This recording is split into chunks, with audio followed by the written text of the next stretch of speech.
Well, speaking of bipartisanship, you did a press conference, was it yesterday, with, I never pronounce his name correctly, Charduri?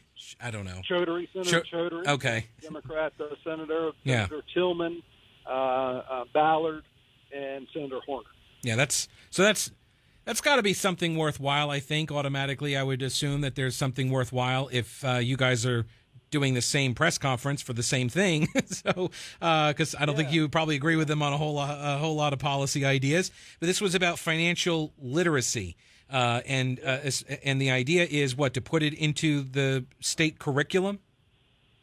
Yeah, the idea is that we do not really teach financial literacy now, and we don't really teach economics anymore. So we know that we have a $22 trillion debt in America. We have over $100 trillion in unfunded liabilities. And, you know, the average person out there graduating from high school doesn't know how to balance a checkbook, if you will.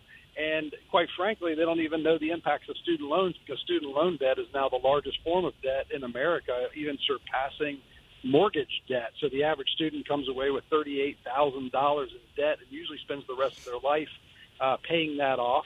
The statistics around what people have saved for retirement, or even being able to pay a bill. If an average family got a bill that was unexpected for even $400, they would have to borrow money or sell something to pay that bill.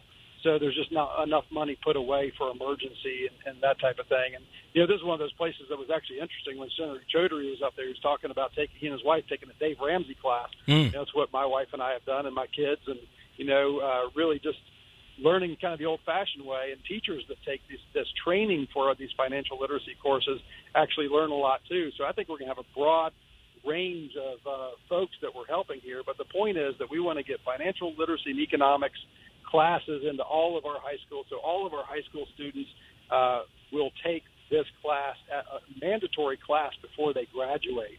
And we really think that'll have a significant impact on the economy. So there is a cost associated with this, correct? Yeah, the cost is going to be about $2.2 million over 4 years. And the majority of that cost is what is a $500 stipend to the teachers to actually go get trained on this. The teachers will get their $500 stipend if they actually take the class and then pass the test at the end of the class that declares that they are eligible to actually go out and teach this material. So we think that's good that they, you know, not just going and listening to a seminar, but they actually have to take a test at the end, and then they're going to get $500 for doing it. And that's the majority of the cost in that. And, you know, we've met with banks across North Carolina. They're all very excited about the plan and the idea, and we hope to make this a public-private partnership and actually split some of that cost with North Carolina bankers.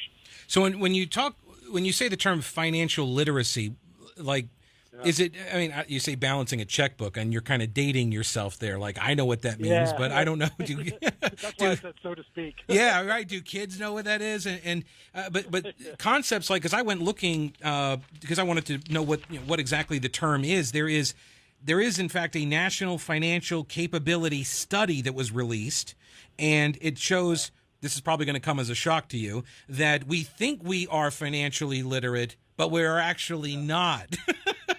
So, and apparently this is stuff like the effective interest rates. And if you were to borrow $1,000 and it's, you know, compounded interest at 20%, how long does it take you to pay that off? And then it gives you a couple of answers like, you know, 1 to 5 years, 10 years, whatever.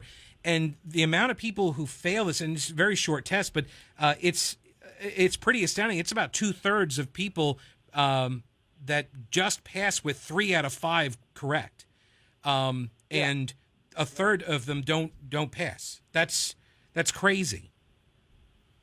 It's really not. I mean, when you don't teach it, and there's been no curriculum, there's been no club. I mean, how would they know, quite frankly? And that really is the point, that we have high school students that go out, leave high school, go get a job, right? And then they have no tools at their disposal, so they go get a credit card and they rack up $20,000 in credit, and then their credit card gets maxed out. They can never afford to pay that off.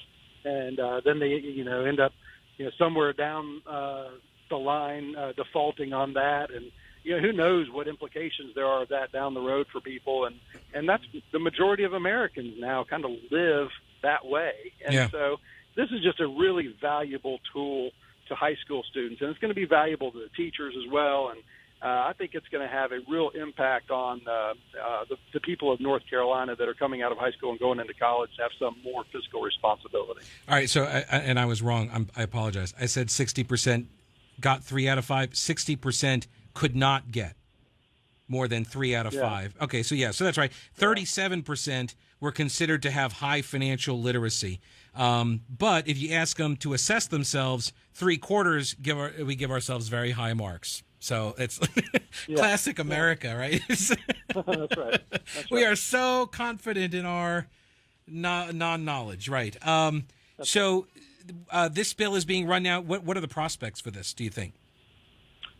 I think they're high. I don't know of anybody that opposes this bill. In fact, everybody really likes it. I think we're hoping to see a companion bill in the House as well, and Representative Horn, I think, is putting together a companion bill over there. And so we think that we'll have both chambers that are on board with this, and we're not asking the teachers to take on any more of a lift. We're not adding any more classes on. We're actually going to move some things around in the curriculum so that this fits in there, and they don't have any extra duties. All right. Lieutenant Governor Dan Forest, thanks so much for your time. As always, we appreciate it. Thank you, Pete. Look forward to the next time. Have a great day. You too. Take care.